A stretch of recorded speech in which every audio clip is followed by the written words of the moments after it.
Hey yo, what's good in the friendly neighborhood, people? I'm back at it again, bringing you another dope Spider-Man video. And today I wanted to talk about 6 reasons why I believe Spider-Man will be better than the Batman Arkham series. But before we get started, I just want to let you guys know I'm going to have an extra copy of Spider-Man PS4 that I'm going to give away free right here on the channel. And all you have to do is just make sure you're subscribed to the channel, make sure you like the video, and then just hit me up in the comment section to let me know that you want it. Hit me up in the comment section by simply answering 2 questions. What's your favorite Spider-Man costume, and what is your favorite Spider-Man game? But let's get right into it. So first up, I think the open world in Spider-Man is very different from the Batman series.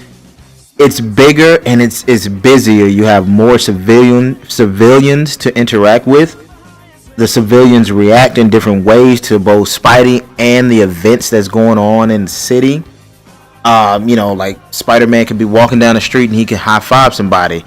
If they listen to too much J. Jonah Jameson, they may, try to take a swing at him, something like that. Whereas the Arkham series, normally there's some type of event that happens in the Arkham games that leaves the city empty, and abandoned, because normally you don't encounter a lot of civilians, maybe a few, but not like it is in this Spider-Man game. I mean, you have traffic, you have people going to work, you have people coming back from lunch, lunch breaks, you have people going to church or something, Basically, you just have people living their everyday lives in New York City.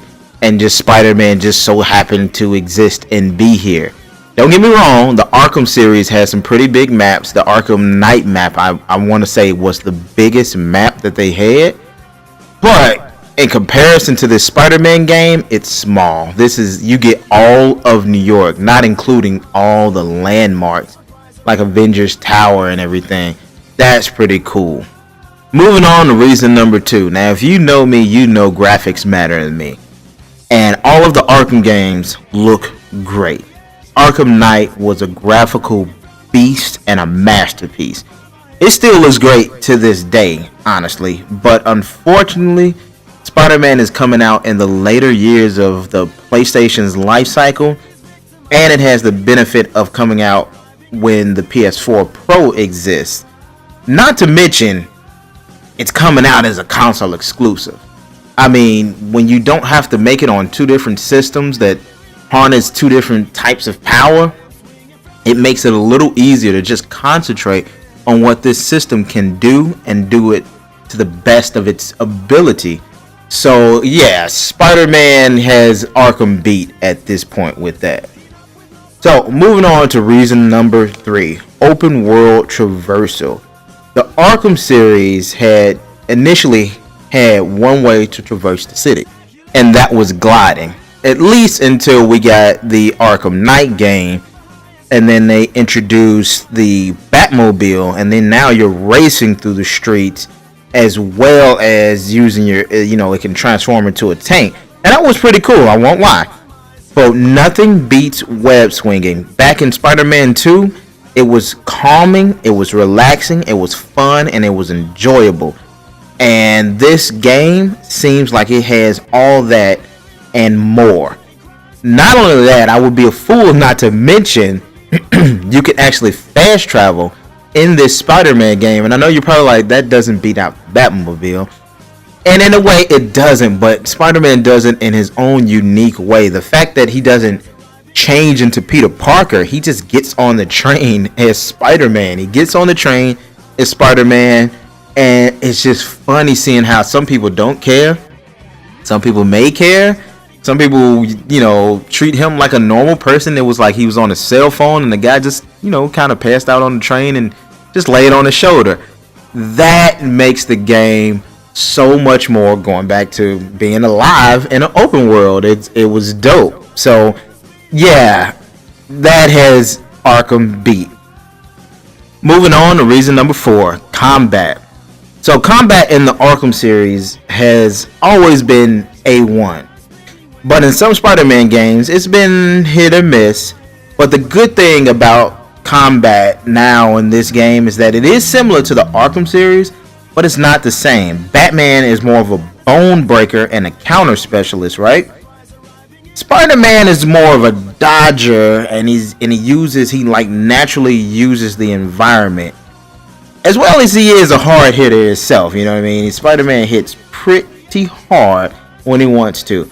But I'll admit, the Batman Arkham series is like the Call of Duty of superhero games, so it's no surprise that it would feel and maybe even look a little similar.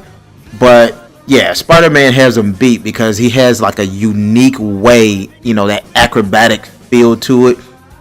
Even with the way he uses gadgets and the webs and everything, he has a very unique way that he does it. Moving on to reason number 5, story. Now this one is a little hard to claim, but I'm going to do it anyway. I know we know everything there is to know about the Arkham series and the Arkham story.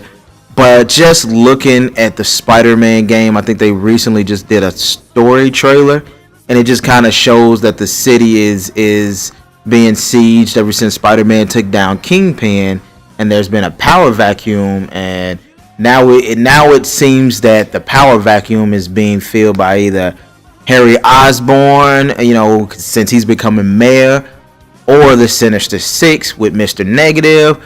We're not 100% sure. But I'm going to give the nod to Spider-Man anyway for one reason. Spider-Man and Batman just have some of the best stories in comic book history. And if the Batman Arkham games just did that well story-wise, there is no reason why Spider-Man wouldn't do just as well, if not better, with a A1 studio like Insomniacs at the helm. So I'm going to give this one to Spider-Man. Moving on to my reason number 6, the final reason, characters. The Arkham series has characters and villains for days. Everything DC in its history had to offer is in the Arkham series. And thank you Rocksteady, DC, and Warner Brothers for that.